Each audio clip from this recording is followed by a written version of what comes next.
Hi. To start with the recipe, first let's talk about the bread. You have the option to toast your 2 slices of white bread if you like a bit of crunch. Toasting will take about 2 to 3 minutes, and you'll know it's ready when the bread turns a light golden brown. If you prefer a softer texture, you can skip this step. Just remember, the key here is to achieve the texture you enjoy most. Next, grab your 1 tablespoon of mayonnaise and spread it evenly on one side of each bread slice.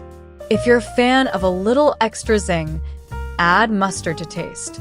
A common mistake is overloading the bread, so aim for a thin, even layer. This step is crucial because it adds moisture and flavor, ensuring every bite is delicious. Now comes an important step: layering. Start with 2 leaves of fresh lettuce on 1 slice of bread. This creates a barrier that keeps the bread from getting soggy. Then, layer on 4 ounces of cooked ham, followed by 2 ounces of American cheese. Finally, add 2 slices of tomato. The trick is to layer evenly so each bite has a bit of everything. You'll know it's right when the sandwich looks balanced and colorful. Moving on to the final assembly, place the 2nd slice of bread on top, mayonnaise side down. Gently press down to help the layers stick together. This small detail makes the difference in keeping your sandwich intact when you cut it.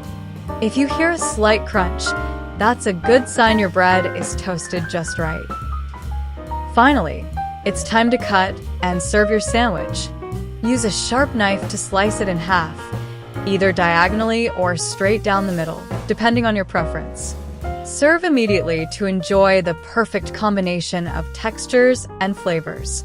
Remember, the goal is a sandwich that's easy to handle and bursting with fresh ingredients. Enjoy your creation. By the way, since many of you ask about this kitchen knife set that I use after trying several, I found one that really makes a difference. I'll leave a link in the video description in case you're interested. And that's how you make this delicious recipe. If you enjoyed it, don't forget to subscribe to the channel for more recipes like this one. Bye.